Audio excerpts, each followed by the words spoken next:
അച്ഛനും അമ്മയും 3 മക്കളും ചേർന്ന് സന്തോഷത്തോടെ തുടങ്ങിയ യാത്ര നേരം പുലരുമ്പോഴേക്കും വീട്ടിൽ തിരിച്ചെത്താമല്ലോ എന്ന് കരുതിപ്പോയ 5 പേരിൽ ഇന്നലെ തേവലക്കരയിലെ പ്രിൻസ് വില്ലയിലേക്ക് തിരിച്ചെത്തിയത് ബിന്ധ്യ മാത്രമാണ്. ഒരാൾ ഇപ്പോഴും ICUവിലും. ഒരു ദുരന്തത്തിന് സാക്ഷ്യം വഹിച്ചുകൊണ്ടാണ് ബിന്ധ്യ ഇന്നലെ വീടിന്റെ പടി കയറിയത്. പിന്നാലെ പ്രിയപ്പെട്ടവന്റെയും 2 മക്കളുടെയും മൃതദേഹങ്ങൾ വീട്ടിലേക്ക് എത്തിയപ്പോൾ നാടും നാട്ടുകാരും പ്രിയപ്പെട്ടവരുമെല്ലാം ഒരുപോലെ വിങ്ങിപ്പൊട്ടുകയായിരുന്നു.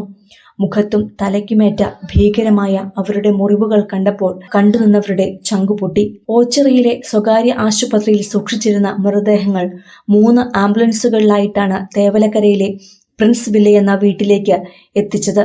പ്രിയപ്പെട്ടവന്റെയും മക്കളുടെയും ചേതനയേറ്റ ശരീരം കണ്ട് നിർവികാരയായി നിന്ന ബിന്ധ്യ അവസാന നിമിഷം ഇളയ മകൾക്കരികിലെത്തിയപ്പോൾ അത്രയും നേരം പിടിച്ചുവെച്ച കരച്ചിൽ നിയന്ത്രണം വിട്ട് പുറത്തേക്ക് ഒഴുകുകയായിരുന്നു. ആദ്യം മകനരികിലേക്കെത്തിയ ബിന്ധ്യ അവന്റെ നെറുകയിൽ ചുംബിച്ചും നെറ്റിയിൽ കുരിശു വരച്ചും അവന്റെ കൈകളിൽ അവസാനമായി തൊട്ടും ഹൃദയം തകർന്നാണ് യാത്രാമൊഴി ചൊല്ലിയത്. തുടർന്നാണ് തൊട്ടരികിൽ കിടത്തിയിരുന്ന പ്രിൻസിനരികിലേക്ക് ബിന്ധ്യ എത്തിയത്. പ്രിൻസിന്റെ മുഖത്തെയും നെറ്റിയിലെയും മുറിവുകൾ കണ്ട് നെഞ്ചു പൊടിഞ്ഞ ബിന്ധ്യ ആ മുറിവുകളിൽ തലോടി പ്രിൻസിനെ ആശ്വസിപ്പിക്കുകയാണെന്നാണ് ഒരു നിമിഷം പ്രിയപ്പെട്ടവർക്കെല്ലാം തോന്നിയത്. ഏറെ നേരം കവിളിൽ ചുംബിച്ചു കിടന്ന ബിന്ധ്യയെ തട്ടി ഉണർത്താൻ പലരും ശ്രമിച്ചപ്പോൾ വികാരിയച്ഛൻ തടയുകയായിരുന്നു. പ്രിൻസിന്റെ ചെവിയോട് ചേർന്ന് ഏറെ നേരം കിടന്ന ബിന്ധ്യ പ്രിൻസിന്റെ നെഞ്ചിലും കൈകളിലും മൃദുവായി തലോടിയാണ് മകൾക്കരികിലേക്ക് പോയത്. അത്രയും നേരം സങ്കടവും കണ്ണീരും അടക്കി പിടിച്ചു നിന്ന ബിന്ധ്യയ്ക്ക് മകളുടെ മുഖം കണ്ടപ്പോൾ നെഞ്ചു തകർന്നു പോവുകയായിരുന്നു. കണ്ടും സ്നേഹിച്ചും കൊതി തീരാത്ത ആ കുഞ്ഞുമുഖം വാരിപ്പുണർന്ന് കരയുകയായിരുന്നു ബിന്ധ്യ. ആ കരച്ചിലും കാഴ്ചകളും അന്ത്യോപചാരം അർപ്പിക്കുവാനെത്തിയവർക്കെല്ലാം ഹൃദയഭേദകമായി മാറി. ആയിരങ്ങളാണ് സ്കൂളിലും വീട്ടിലും പള്ളിയിലുമെല്ലാം എത്തിയത്. തൊടിയൂർ മാരാരിത്തോട്ടം കുട്ടപ്പൻ ജംഗ്ഷനിലെ ആരോഗ്യ കേന്ദ്രത്തിലേക്കാണ് മൂവരുടെയും മൃതദേഹങ്ങൾ ആദ്യം എത്തിച്ചത്.